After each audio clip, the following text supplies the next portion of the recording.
Bienvenidos al podcast del 1 de octubre. Hoy no va a haber efemérides porque hemos amanecido con una noticia triste. La tragedia de Murcia, con al menos 13 muertos en el incendio de 2 discotecas. Mi más sentido pésame a la región de Murcia y más especialmente a las víctimas de los afectados.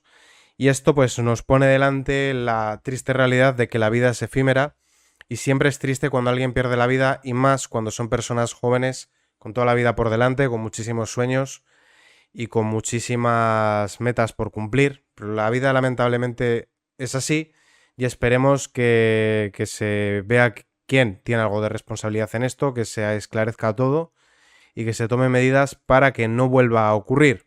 Entrando ya en materia de las noticias, recordad que en el podcast de ayer hablamos de que Yolanda Díaz tenía la intención de entregarle la cartera de igualdad al PSOE para de esta forma tener una excusa para quitar de en medio a Irene Montero.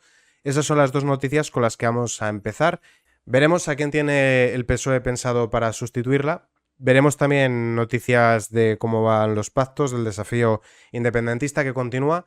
En política internacional tenemos un par de noticias, una sobre Francia y otra sobre Venezuela. Y luego ya entramos en materia de economía, donde actualizamos la información que teníamos prevista de la compra de parte de Telefónica por Arabia Saudí, que se va actualizando la información. Es algo que no han querido que tenga demasiada trascendencia porque es un sector estratégico que afecta además a la defensa, a la seguridad nacional y por lo tanto el gobierno no quiere que nos hagamos eco, pero hay que informar, ¿vale? Y especialmente cuando vemos cómo se entrega parte de nuestra soberanía a un país que puede llegar a ser un potencial enemigo en un futuro y sobre todo cuando venden nuestro país como si les perteneciese. Hablo, por supuesto, del PSOE. Pero primero vamos con el tema del reparto que están haciendo entre carteras los de PSOE y Sumar y vemos que desde Podemos ya elaboran un dossier donde intentan dar a entender que Sumar sería pues la muleta del PSOE. Me hace gracia porque la muleta del PSOE hasta hace 4 días era Podemos. Y lo que realmente molesta a Podemos es que ese rol de socio prioritario del PSOE ya no lo tengan ellos al haber quedado diluidos como una marea más dentro de Sumar. Eso es lo que les molesta. No olvidar que estos días, por ejemplo, desde Canal Red estaban haciéndole masajitos a Óscar Puente y creyéndose el bulo de que ha sufrido una agresión en el AVE. E incluso como desde Podemos, desde Canal Red, han intentado decir que Sumar es la marca blanca del PSOE y que para eso habría que votar al PSOE. Es decir, servirles de tontos útiles. ¿Que Yolanda Díaz es la tonta útil de Sánchez? Probablemente, como también lo fue Pablo Iglesias. En esto simplemente lo que tenemos que entender es el juego de tronos y una disputa por el espacio a la izquierda del PSOE, es decir, la extrema izquierda. Podemos habla de vuelta del bipartidismo y prepara una convención para reivindicar su papel frente a Sumar. Podemos está estudiando algunos perfiles de dirigentes y diputados de Sumar para buscar vinculaciones con el PSOE.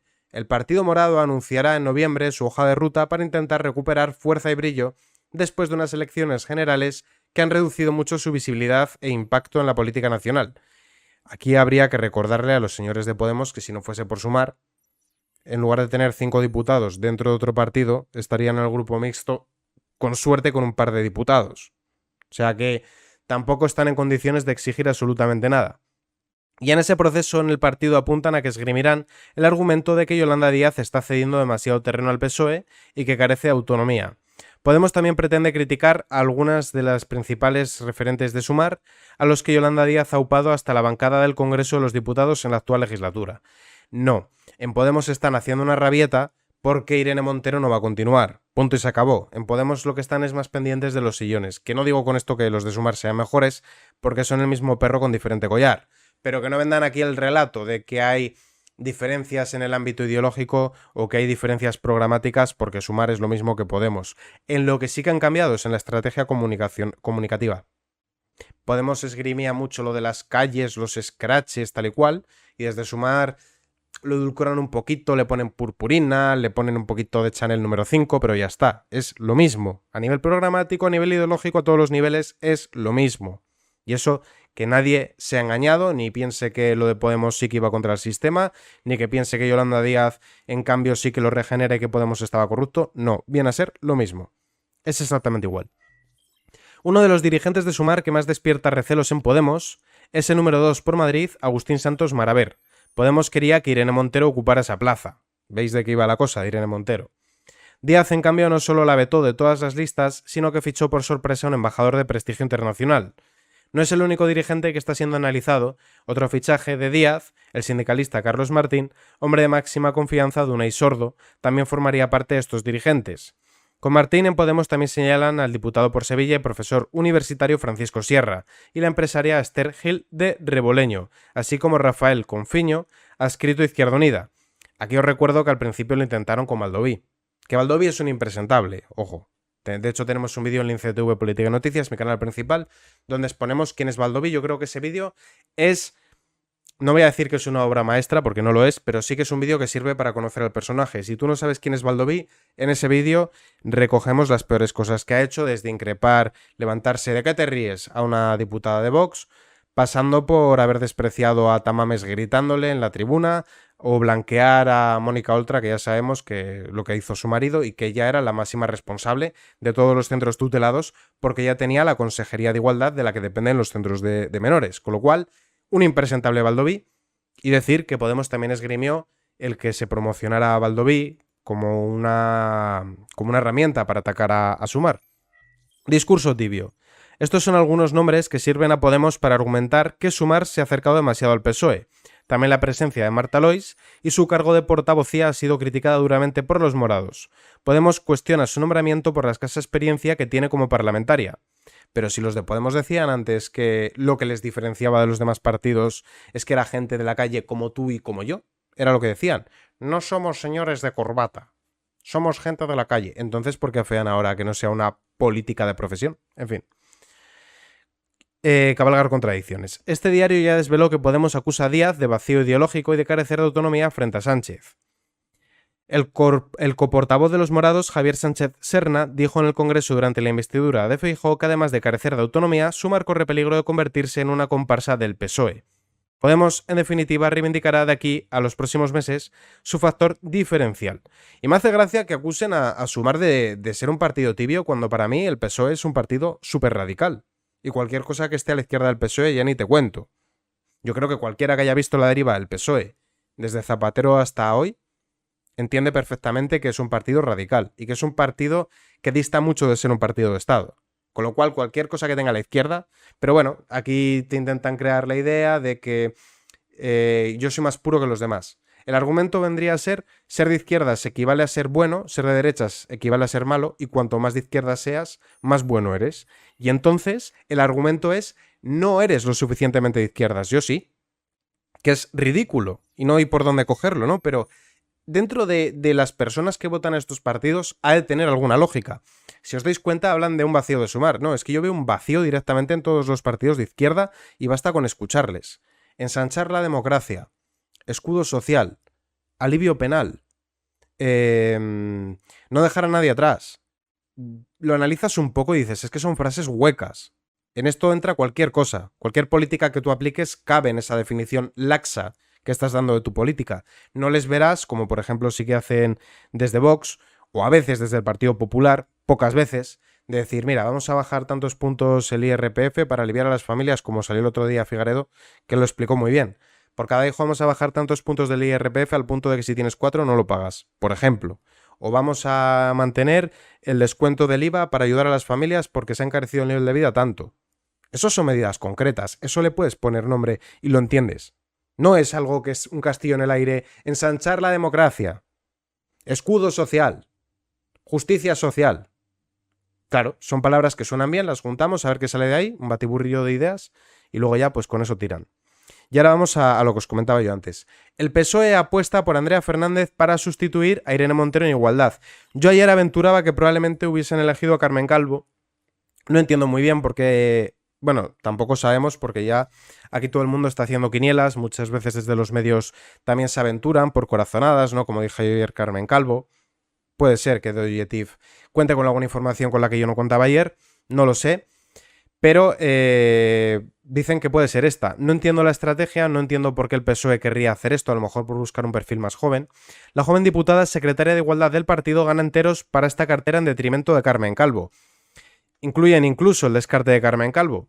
No lo sé. Yo creo que al PSOE lo que le interesaría de cara a un nuevo gobierno, suponiendo que prospere la sesión de investidura de Pedro Sánchez, cosa que todavía no es segura, habida cuenta de que, por ejemplo, Junts y Esquerra ya han manifestado que no se reunirán con el rey, o sea que el rey no va a contar con el apoyo de partidos para proponer a Pedro Sánchez, como sí lo contó Feijóo, pero yo creo que lo que le interesaría al PSOE de cara a una nueva legislatura y sobre todo habida cuenta de los escándalos que hubo en el anterior gobierno, que fueron varios, la gestión del COVID, la caída del PIB español, los escándalos de Nadia Calviño colocando al hijo y colocando al marido. Ya ni hablemos de los ministros de Podemos, como puede ser la huelga de juguetes de Alberto Garzón, la rebaja de excarcelaciones a raíz de la ley Montero, o sea, la rebaja de condenas y las excarcelaciones a raíz de la ley Montero, todo eso que ha desgastado mucho su gobierno. Yo entiendo que lo que le conviene más a Pedro Sánchez es presentar un equipo más reducido, sin tantas carteras, y sobre todo que las caras sean reconocibles. Y por ello yo había pensado que Carmen Calvo, siendo una histórica del PSOE, pues tenía bastante sentido. Si van a apostar por otra cosa, pues bueno, ellos sabrán por qué lo hacen, ¿no? Yo entendería como más lógico buscar a pesos pesados que además ya tengan experiencia en más gobiernos, no solo con Sánchez y tal. El PSOE se ha propuesto recuperar sí o sí el Ministerio de Igualdad esta legislatura. Los socialistas admiten que fue un error delegar esta cartera estratégica en Podemos y no quieren tropezar dos veces con la misma piedra. Para dirigir este gabinete la favorita es, según ha podido saber de Oyetif, Andrea Fernández, la secretaria de Igualdad del partido. Un perfil polémico internamente, pues no es del gusto de todos, y problemático si lo que se pretende es recuperar la buena sintonía con el feminismo clásico. Los socialistas están preocupados por la pérdida al votante masculino, tanto el pasado 28M como el 23J, que atribuyen al discurso de confrontación que Irene Montero mantuvo durante la pasada legislatura. No me lo creo, no puede ser. ¿Me estás diciendo que un obrero que llega cansado a su casa de trabajar y pone el telediario y escucha a la ministra diciendo que es un privilegiado porque es un hombre y que es un opresor porque es un blanco se replantea el voto? No. ¿En serio? O sea, que lo de insultar a tus potenciales votantes no funciona. ¿Quién lo iba a decir? Joder, a las ocurrencias que llegan, ¿no? Ferraz ha caído en la necesidad de articular un discurso feminista más integrador y menos basado en la confrontación. Sumar, la coalición de partidos que lidera Yolanda Díaz, también habría pujado fuerte por este gabinete en estas últimas semanas. La jurista y filósofa feminista María Eugenia Rodríguez Palop era la favorita de los de Sumar. Por su parte, los podemitas siguen empecinados en que Irene Montero repita al frente de Igualdad. Irene Montero no puede estar ni un minuto más en la política. Irene Montero es un peligro no ya por su incompetencia y porque sea una inútil, que lo es, ¿no? Todo ello yo creo que la define bastante bien. Y una soberbia. Yo creo que Irene Montero, el problema que tiene mayor es su incapacidad de reconocer errores para enmendarlos. ¿Cuánto bien hubiese hecho que cuando estaban redactando la ley del solo sí es sí hubiesen hecho caso? Una ley que no debió haber existido porque es una ley que es ideológica y que además carga contra el varón y que lo criminaliza de alguna manera, ¿no? Pero caso aparte, ¿no? Vamos a suponer que esa ley ha de salir porque sí. ¿Cuánto bien hubiese hecho que no hubiese sido tan soberbia y hubiese hecho caso a los informes que le llegaban del Consejo General del Poder Judicial? No hubiese pasado esto de las excarcelaciones y las rebajas de condena. Y sí que ocurrió. ¿Por qué? Bueno, por lo que os comentaba, no ya es que sea un inútil, que lo es, sino que además es una persona soberbia e incapaz de reconocer errores y que la corrijan. Esto, la inversión y que repita como ministra, sin embargo, resulta del todo inasumible. Esto es algo que no interesa a nadie, no interesa a Sumar, no interesa a PSOE, no interesa a España, no creo que Irene Montero repita. En esta voluntad de los socialistas, Andrea Fernández ha ganado enteros. Como puntos positivos es considerada protegida de José Luis Rodríguez Zapatero, a quien los actuales dirigentes del partido escuchan con devoción, pero también se cree que es en parte del sector liderado por Adriana Lastra que habría maniobrado recientemente contra Pedro Sánchez. Tampoco ayudaría a recuperar la sintonía con las feministas clásicas. Entre estas se la conoce como la Irene Montero del PSOE, por su escasa preparación y por haber mostrado absoluta adhesión a la ley trans, tildándola de buena norma. Que por todo esto yo lo veo una... No voy a decir que no puedan tener un buen informante en The Objective. Probablemente no conozcan a alguien dentro del PSOE que les haya podido filtrar esta información. Pero yo entendería más lógico lo que os comentaba de Carmen Calvo. Que es una persona que a mí personalmente me genera bastante animadversión. Carmen Calvo era la Irene Montero de su momento. Recordad que el eslogan "a la mujer hay que creerla sí o sí siempre" lo acuña Carmen Calvo, no Irene Montero. La que decía también que el dinero público no era de nadie, tantas cosas que hemos oído, ¿no? De su boca, pero sí que es una cara más conocida. La regulación del contenido para adultos y la lucha contra las mujeres prepago, vamos a llamarlo así, son dos de sus obsesiones y ahí sí que podría encontrarse con el feminismo clásico. Por lo expuesto, parece estar lejos de esa figura de consenso que buscaba el PSOE para reencontrarse y que podría encarnar Carmen Calvo, que es lo que yo veo más probable. Pero bueno, ya veremos porque, como decíamos al principio, es que no es seguro ni siquiera que Pedro Sánchez vaya a contar a última hora con los apoyos de los independentistas. Y de eso es de lo que vamos a hablar ahora con unas cuantas noticias. Cerraremos este bloque con las declaraciones de Ignacio Garriga y vamos a hablar de toda la materia de pactos, más las exigencias que están llegando desde sectores independentistas. Sánchez pasa lista, llama a los secretarios del PSOE a firmar hoy una en apoyo al pacto con Esquerra y Junts. Todos los responsables provinciales y los comarcales del Partido Socialista Catalán han sido convocados hoy a firmar un manifiesto de respaldo a la negociación de investidura con independentistas y Sumar. Recordad que hace unos días veíamos que, a diferencia del PSOE madrileño, el PSC había votado en contra de la amnistía, razón por la cual tal vez haya habido un tirón de orejas desde Ferraz. No lo descartemos. La Dirección Federal del PSOE ha organizado hoy, domingo 1 de octubre, la firma de un manifiesto de sus principales cargos orgánicos de apoyo a Pedro Sánchez y la negociación que debe afrontar para mantener el gobierno de España con Esquerra, Junts y el resto de socios del segundo gobierno de coalición. Esta iniciativa orgánica, que conlleva el desplazamiento a Madrid este domingo de muchos de los llamados a firmar en apoyo, no figura en la agenda oficial. A ver, yo creo, y los que me estáis escuchando estaréis de acuerdo conmigo, que después de ver cómo en el Congreso 40 de Valencia Sánchez hizo una escabechina, una auténtica purga, después de ver cómo limpió de ministros más o menos díscolos, se cargó hasta el apuntador, a la Arantxa González Laya, a Carmen Calvo, etc. Después de ver cómo sometió a Pachi López, que le había disputado el partido en las primarias, y cómo lo tiene ya como un perrito manso. Después de ver cómo ha expulsado a Nicolás Redondo.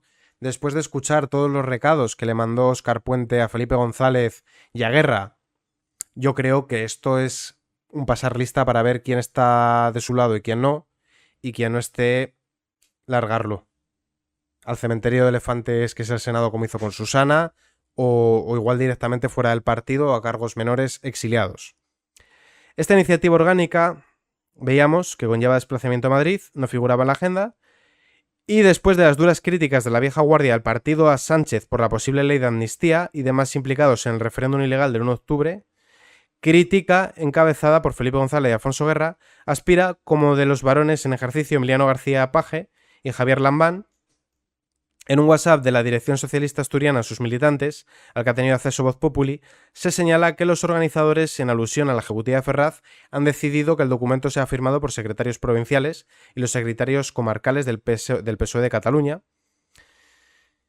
y en las comunidades uniprovinciales como Asturias, Cantabria, Navarra, La Rioja o Murcia, en las cuales no existen secretarios generales provinciales, solo secretario general autonómico, los organizadores no han pedido que asistan y firmen las personas responsables. Bueno, pasar lista, ya está.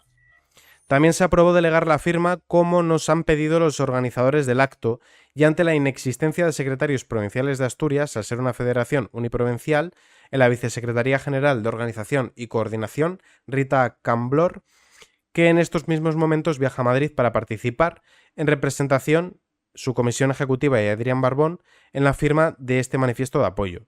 Y concluye con Rita Cambor viaja a la fuerza del socialismo asturiano para expresar así nuestro apoyo y el de nuestra militancia a Pedro Sánchez. Pasar lista, pasar revisión y ver quiénes están de su lado y quiénes no. Continuamos. Exigencias. Esquerra Republicana de Cataluña y Junts llaman a realizar realidad un nuevo referéndum en el aniversario del golpe del 1 de octubre. Esto se lo pone un poco feo a Sánchez. Cuando estaba Sánchez ya prometiéndose las felices, hoy salgo ante la prensa con el fracaso de Feijóo, soy Pedro el Magnánimo y el Hermoso, de repente en el Parlamento catalán pasó lo que pasó. ¿Para qué hicieron esto? Para elevar el tono, para ponerse en posiciones maximalistas, para negociar con más fuerza. Partimos de posturas maximalistas ambas partes y vamos rebajando. Ya tenemos la concesión de la amnistía. Nosotros queremos vender al electorado independentista que la amnistía es solo para sentarse a negociar, que no va a haber una bajada de pantalones. Esa es la idea que querían vender. Y a partir de ahí ya nos ponemos otra vez broncos y ya el PSOE está obligado, ya habiendo cedido aquello, a negociar desde el punto que nosotros queremos y vamos acercando las posturas, le sacamos más al PSOE. Eso es lo que está pasando. ¿Por qué pasa? Bueno, porque el PSOE tampoco... A ver, Realmente es que la postura no es cómoda para el PSOE, porque realmente no ha sido el ganador de las elecciones. Esto hay que hacerle la concesión a Feijóo. Ni siquiera el bloque, porque Sumar también tiene menos votos que Vox. Esto lo obliga a entenderse con mucha gente, y esto hace que gente que a priori no tiene fuerza, recordemos que Junts sacó 5 diputados y Esquerra otros 5, aunque luego les cedieran 2 PSOE y 2 Sumar, pero 5 y 5, una mierda. Entonces, ahora tienen ese balón de oxígeno, la posición de Sánchez no es buena, es débil, y Sánchez yo creo que tampoco se querrá arriesgar a una repetición electoral. No sé con qué encuestas cuentan a nivel interno, las verdaderas, no las que nos muestra a nosotros Tezanos, pero yo imagino que él intentará apurar cualquier vía de negociación para intentar plantearle algo coherente al rey y sobre todo aferrarse como pueda al poder. Lo ha dicho en una declaración institucional con motivo del 6º aniversario del 1 de octubre, municipio Fonollosa, en el que la Guardia Civil actuó para evitar la votación ilegal. Lo haremos con toda la convicción, buscando el punto de encuentro que debemos ser capaces de construir. Asimismo, la presidenta de Junts, Laura Borràs, ha pedido hablar de amnistía y de autodeterminación. Para nosotros, la resolución del conflicto político pasa porque el conflicto vuelva a estar en el ámbito de la política, y eso significa hablar de amnistía y de autodeterminación. ¿Qué podría ofrecer el PSOE? Claro, es que tampoco quedan muchas competencias para delegar, porque aquí a veces se habla sobre todo desde sectores independentistas, de que existe un Estado central que estaría no reconociendo las singularidades históricas de algunas regiones, que no se atrevería a ceder de forma decisiva algunas competencias. Pero esto es mentira. España no es un país que se organiza a nivel territorial concentrando las competencias, como puede ser el caso de Francia o de Venezuela. España es un país que prácticamente todas las competencias las tiene delegadas en las comunidades autónomas que de facto son estados federales. Hay competencias que tienen las autonomías españolas que no las tienen los Länders alemanes, por ejemplo. O sea, es mentira que España sea un país centralista. No lo es, no es verdad eso. España es un país federal, de facto. Se llama modelo autonómico porque se decidió ponerle esa etiqueta por buscar una fórmula que a priori fuese mixta, pero conforme se han ido desarrollando los estatutos, que son leyes orgánicas, y se han ido delimitando las competencias, se ha entregado prácticamente todo. Entonces, ¿cuál es la fórmula que puede encontrar Pedro Sánchez para intentar contentar a los independentistas y que no se les subleve parte del PSOE? Bueno, la fórmula mixta que podría encontrar es la de seguir llamándolo Estado autonómico, pero crear algún tipo de asimetría, algún tipo de beneficio, algún tipo de privilegio territorial para Cataluña. Como por ejemplo, que puedan recaudar su propia hacienda y que al mismo tiempo sigan gozando algunos fondos que sean estatales, es decir, en detrimento del resto de España. Esa sería una fórmula. ¿El referéndum lo pueden convocar? No, no pueden convocarlo porque el referéndum lo convoca el rey, refrendado por el Congreso y tiene ámbito nacional, no puede ser de ámbito regional. ¿Qué pueden hacer? Una consulta. Entonces, a través de eufemismos, a través de esa tierra de nadie, a través de esas zonas grises, pues Sánchez podría ir regalándole cosas a Junts y a Esquerra que puedan venderle a su electorado. Mira todo lo que le hemos sacado, pero que no sean tampoco lo que están pidiendo. ¿La amnistía va a ocurrir? Probablemente sí. La llamarán de otra manera alivio penal. ¿Un referéndum de autodeterminación va a ocurrir? Lo dudo. Eso ya sería más difícil pensar que vaya a pasar. No porque Sánchez no quiera, sino porque no pueda. A ver, Sánchez yo creo que es capaz de regalar a su abuela con un lacito, ¿no? Tras asegurar que trabajarán para avanzar en el mandato el 1 de octubre, ha apuntado que la coyuntura política ha hecho que el separatismo pueda tener una oportunidad para avanzar. Y por su parte, Puigdemont ha cargado contra el rey en plenas negociaciones con Sánchez. Y eso volveremos después, porque desde la Asamblea Nacional Catalana han tirado una foto del rey a la basura. El expresidente de la Generalitat de Cataluña, Carles Puigdemont, ha cargado contra el rey comparándolo con Felipe V, el primer monarca de la familia Borbón que reinó en España. ¿Por qué dicen esto? Como sabréis, en España hubo una guerra de sucesión en la que se disputaban el trono los austracistas, que querían que continuara la casa de Austria, porque el rey no había tenido descendencia, pero sí que había gente de esa casa con ese apellido, y otros decían que por lazos de parentesco tenían que ser los Borbones. Y eso al final tuvo tintes de guerra internacional, porque se involucraron distintas potencias. Al final ganaron los Borbones y uno de los territorios en los que los Austrias gozaron de mayor apoyo fue en Cataluña. Y esto ha sido vendido por el independentismo, que ha creado su propio mito fundacional, su propio relato mitológico, como que Cataluña era otro país y que fue invadido. Pero eso no es verdad. Fue una guerra de sucesión, una guerra dinástica en la que participaron otras potencias, una guerra que, por cierto, al final España tuvo que pagar el pato, entregándole Menorca y Gibraltar a los ingleses, renunciando a parte de los territorios en Europa. Un auténtico desastre a nivel territorial, a nivel económico. Una chapuza, pero bueno, no fue la única vez que nos maltrató la historia. Tampoco vamos a perdernos ahora en eso porque sería dispersarnos del tema que nos trae hoy aquí.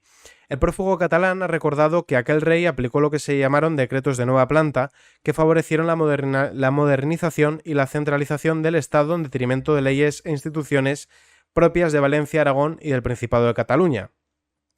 Asimismo, Puigdemont ha afirmado en el mismo mensaje que el golpe del 1 de octubre fue una victoria, ni la derrota fue definitiva, ni la victoria es completa. Sabemos cómo hemos resistido 3 siglos y sabemos qué elementos conforman la victoria de hace 6 años, ha asegurado.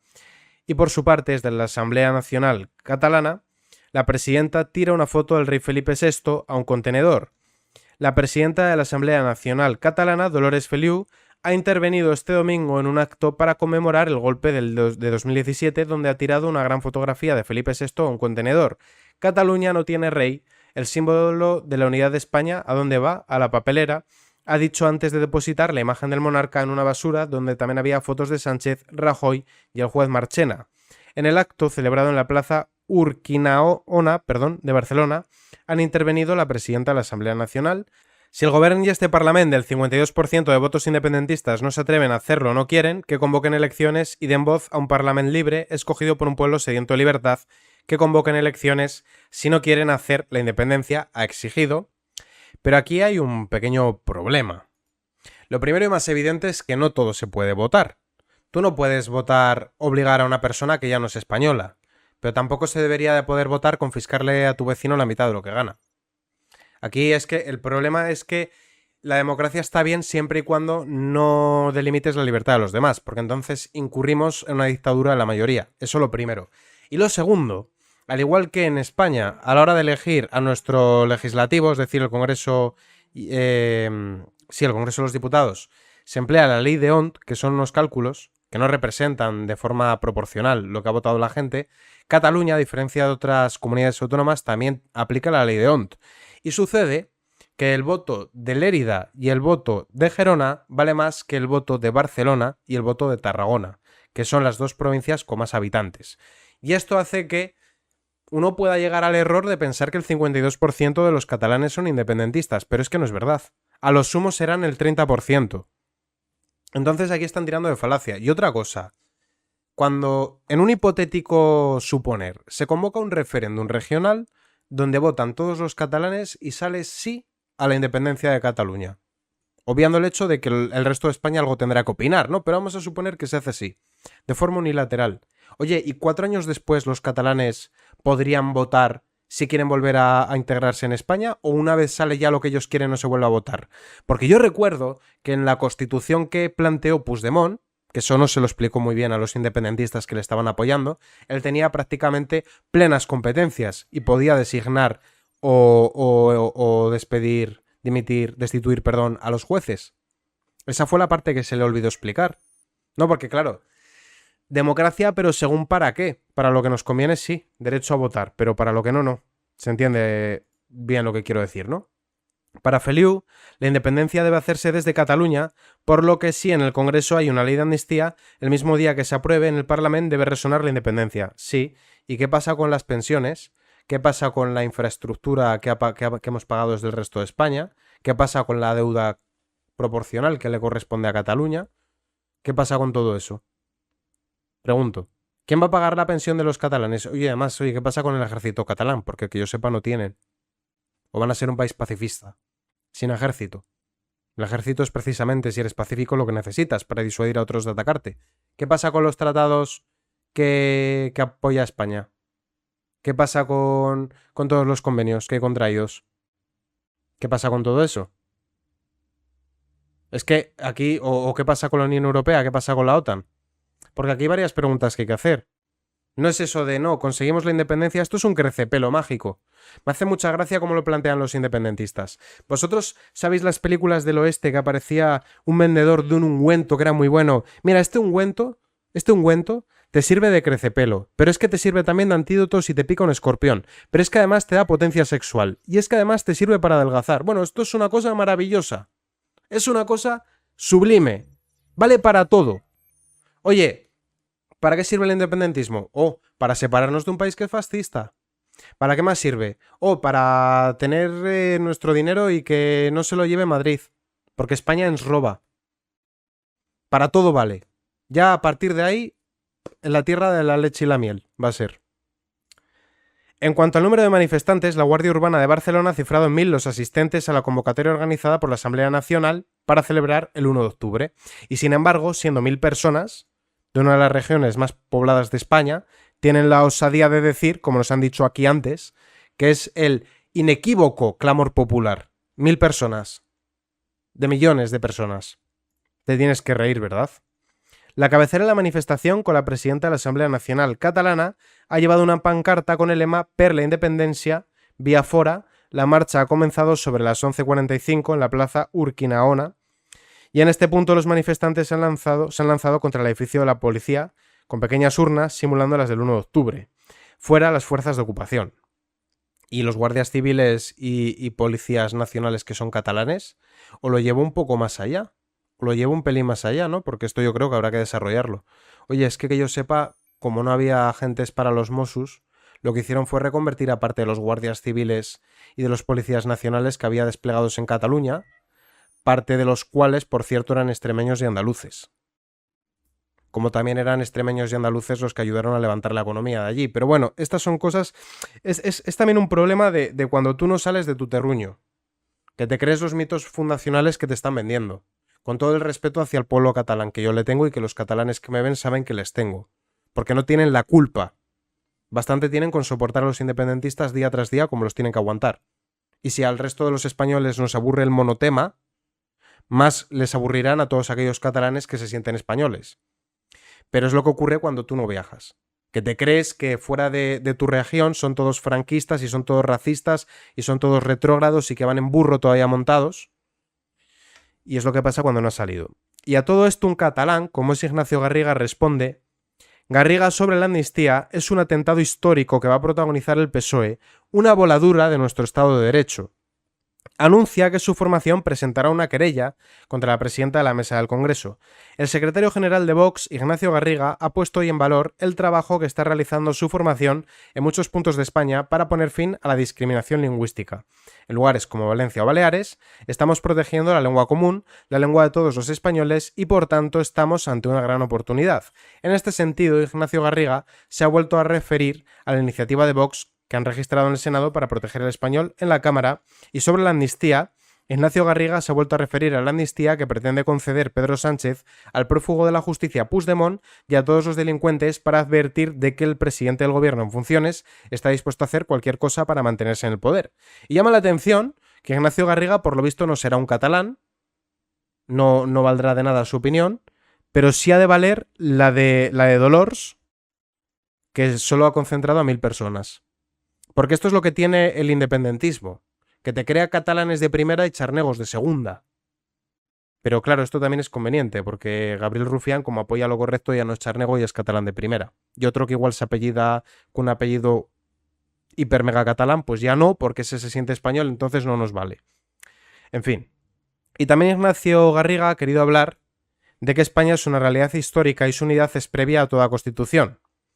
El presidente del grupo parlamentario de Vox en el Parlamento de Cataluña y secretario general del partido, Ignacio Garriga, ha señalado que España es una realidad histórica y su unidad es previa a toda constitución. No hay institución que pueda cuestionar su unidad. En este sentido, Ignacio Garriga ha denunciado que Cataluña atraviesa una situación muy grave, mientras el partido de Pere Aragonés está reclamando en el Congreso de los Diputados ruptura y amnistía. Ruptura de España y amnistía para blindar los privilegios de una panda de delincuentes. Para Garriga solo les mueve su odio por Cataluña, porque odiar a España es odiar a Cataluña. Ya ha señalado que la intervención de Pere Aragonés de ayer es muy indicativo, que hablará tanto de su idea de Cataluña y de su proyecto de construcción nacional, es indicativo porque constata que Cataluña no es ni ha sido una nación y por eso quiere llevar a cabo un proyecto de construcción hacia una entidad política que no se reconoce en la historia de Cataluña.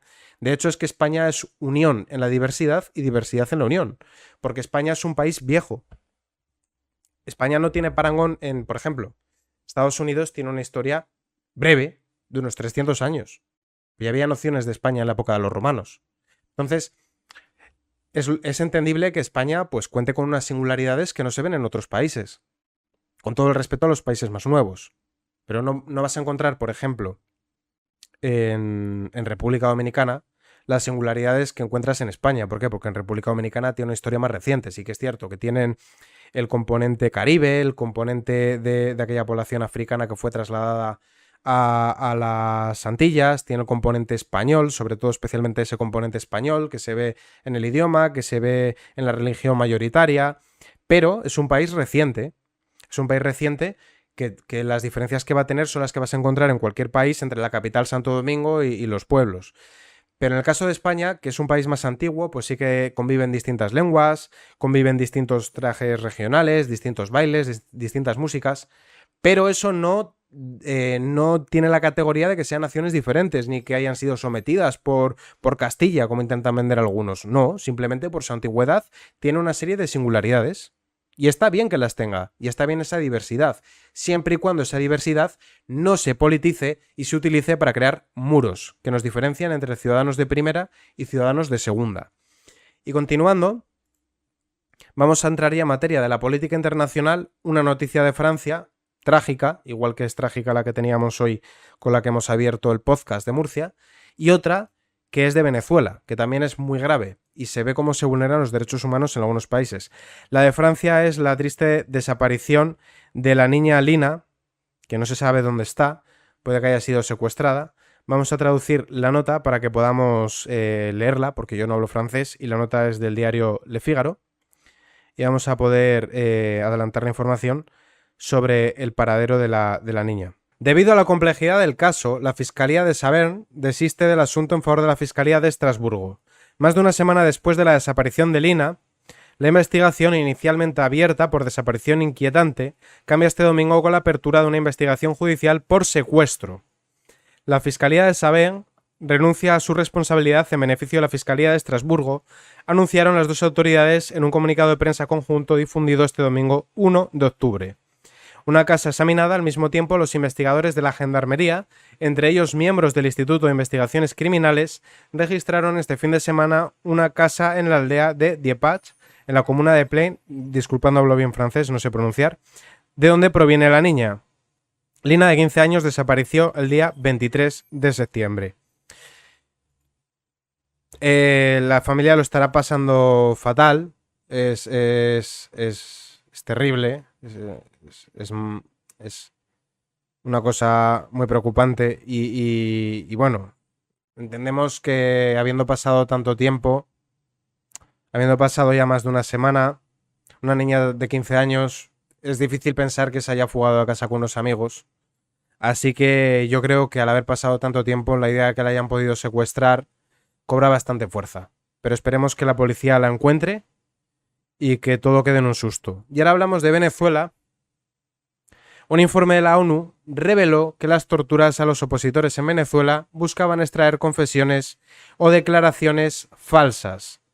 ¿Qué es lo que entendemos? Que lo que estaba haciendo las fuerzas venezolanas al servicio de la tiranía del Partido Socialista Unido Venezolano es torturar a disidentes, a opositores, a gente de la sociedad civil que es contraria a la tiranía que sufren, para que confiesen que han cometido delitos que no han cometido y de esta forma poder encausarlos y encerrarlos en prisión. Y obviamente se están violando los derechos humanos. Este es el referente que tenía Pablo Iglesias.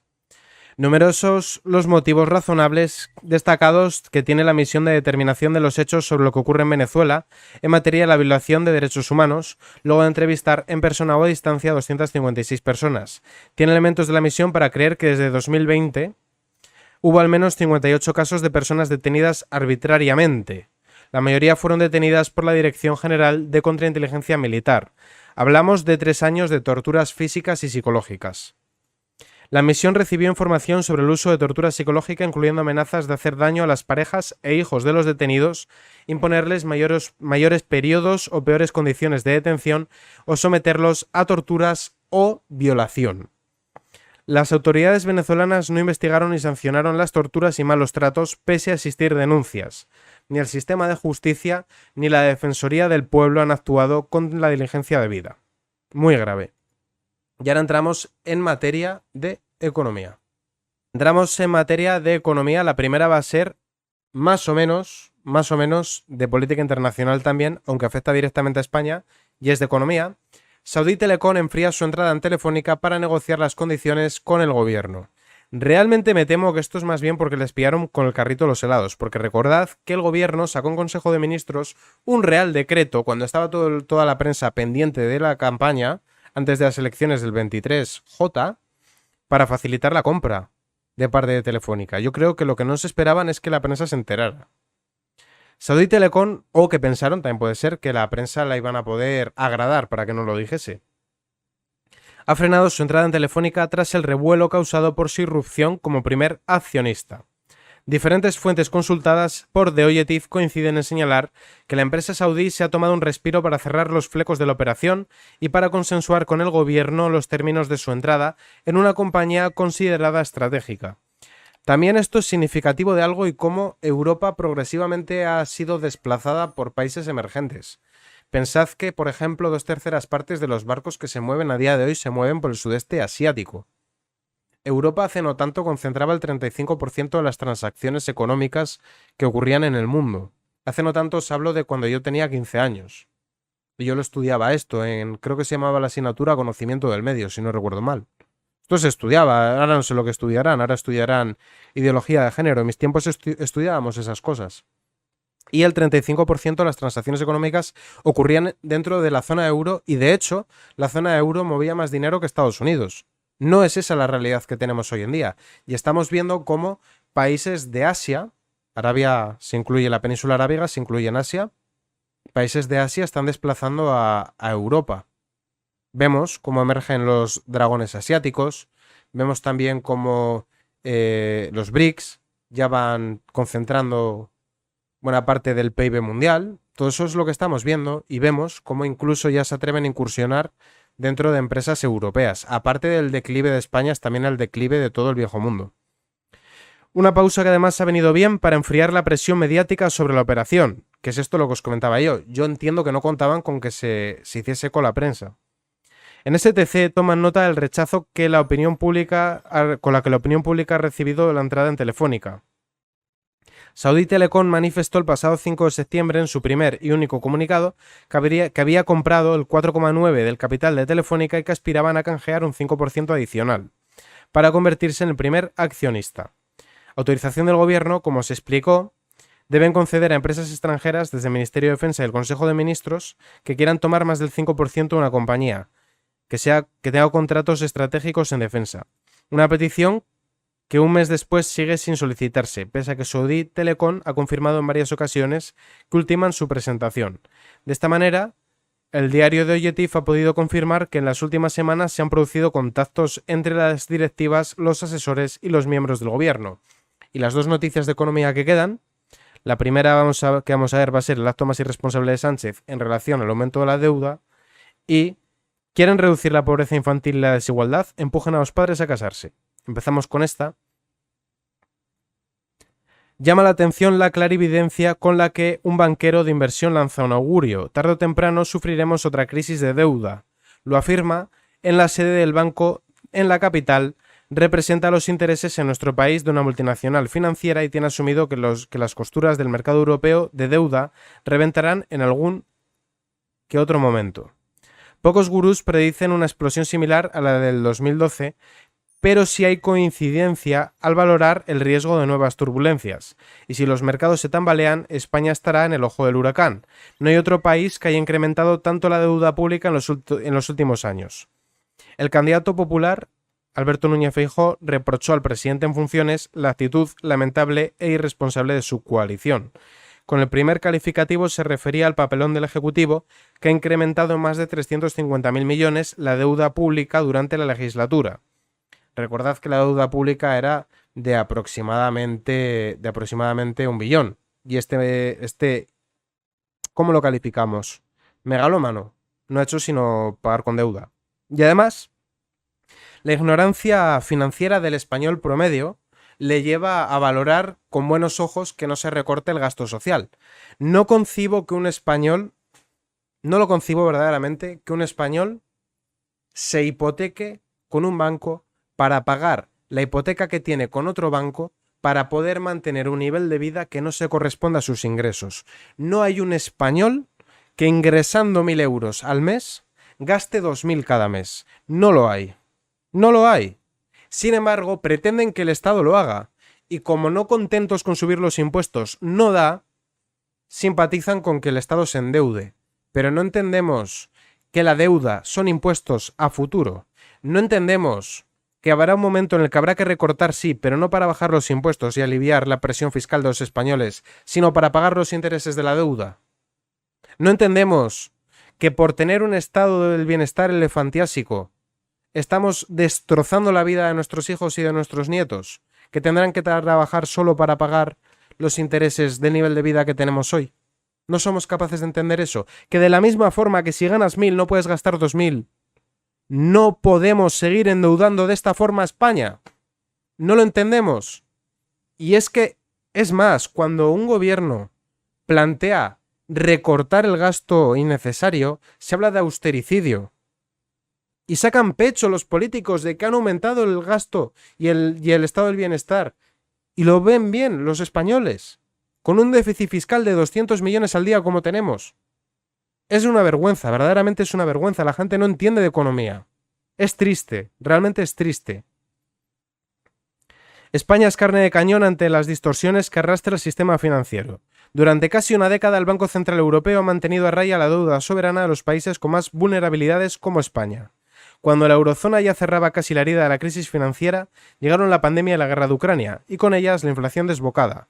Un cóctel explosivo que obligó al Banco Central Europeo a buscar un complejo equilibrio entre la retirada progresiva del apoyo financiero a los países y el endurecimiento drástico de los tipos de interés. Y aquí yo tengo que darle un capón al Banco Central Europeo, porque buena parte de la culpa de la inflación la han tenido las políticas monetarias expansivas del Banco Central Europeo, que se ha dedicado a inyectar euros dándole la maquinita de imprimir en los bancos para que regalen créditos y estimular la economía de forma artificial. Y ese crecimiento artificial es lo que ha provocado la inflación que tenemos. Más si cabe que la guerra de Ucrania y la COVID. Más si cabe. Unas políticas temerarias. ¿Y por qué han subido los tipos? ¿Para controlar la inflación? No, amigo, no. Porque no les ha quedado más narices, porque la Reserva Federal de Estados Unidos subió los tipos del dólar. Y la Unión Europea tuvo que decir al Banco Central Europeo que subiera también los tipos. Y esas políticas han sido absurdas, porque el dinero valía cero. ¿Cómo van a ser los tipos de interés cero? ¿Cómo va a ser posible que se esté imprimiendo moneda y los tipos sean cero? No tiene sentido. No lo tiene. Y por culpa de la temeridad de que los políticos presionaban al Banco Central Europeo, cómprame la deuda o inyecta dinero en mis bancos, para seguir gastando, porque era lo popular, prometer que vas a poner un aeropuerto en cada ciudad, aunque tenga 100.000 habitantes, proponer hacer carreteras que no van a ninguna parte o marquesinas, proponer dar fondos para chochocharlas y todas estas cosas que hemos visto, los estados hiperendeudados para el gasto superfluo y las tonterías, y ya el que se encargue de gestionarlo el que venga mañana, porque es verdaderamente cómodo. Sánchez endeuda hoy a España, pero es que Sánchez no será el que esté cuando haya que pagar los intereses de esa deuda. Estará otro, que puede o no ser del PSOE. A lo mejor le toca pagarlo a un gobierno hipotético PP con Vox. Entonces, ¿qué hacemos? Le damos una patada al balón y el que venga detrás que arree. Y las consecuencias de ello, pues ya las estamos viendo. Y vamos ahora con el tema este. ¿Quieren reducir la pobreza infantil y la desigualdad? Empujen a los padres a casarse. Si quieren reducir las cifras de pobreza infantil o abandono escolar, hagan que los padres de estos niños se casen. Mejor, en realidad, que se casen primero y luego tengan niños. Que vivan con ellos durante toda su infancia, por supuesto, con el mismo nivel de compromiso con el que sus padres, los abuelos, los criaron a ellos. Y si quieren reducir la desigualdad, la receta es la misma: matrimonios, estabilidad y familias viejunas. Digo, si quieren, porque todos los partidos están con el tema, pero ninguno lo enfrenta realmente. Nadie habla de lo que más importa. No me entiendan mal, asumo que también hay otras razones: inestabilidad, precariedad laboral, en buena parte por una legislación ultra rígida y desfasada, salarios bajos, mal diseño de los servicios, políticas públicas y fiscalidad. Pero la diferencia es que todas esas otras razones están más o menos sobre la mesa, aunque las soluciones que se proponen para enfrentarlas sean absurdas en su mayoría. Pero lo del matrimonio, ni mentarlo. Dos noticias de esta semana que me han devuelto la atención a este asunto. La primera, una encuesta del Pew Research Center acerca de la visión que tienen los norteamericanos sobre el matrimonio y la familia. Una de las últimas preguntas gira en torno a qué elementos son necesarios para llevar una vida plena. El 71% cita tener una carrera, el 61% tener buenos amigos, pero solo el 26% tener hijos y un 23% estar casados. Luego, los mismos encuestados se dicen preocupados, 36% tienen una visión negativa frente a un 9% que la tienen muy negativa por el desplome en el número de matrimonios y por el hecho de que también en Estados Unidos estén cayendo en la tasa de natalidad. Aunque esto de los niños importa menos, quizá porque se han creído la milonga de que los niños son malos para el medio ambiente. Pero si nos quedamos con el matrimonio, lo que tenemos es una mirada personal despreocupada, aunque parece que a la mayoría le gustaría que otros hicieran subir las estadísticas por ellos. Por cierto, intuyo que en España las respuestas serían parecidas. También es verdad que estas encuestas nunca preguntan a los más interesados, los niños. Cuando los menores tienen la palabra, siempre dicen lo mismo: queremos vivir con nuestros padres. Y con esta noticia cerramos el podcast de hoy, día 1 de octubre, y recordad que los lunes y los martes no hay podcast, con lo cual nos veremos el miércoles.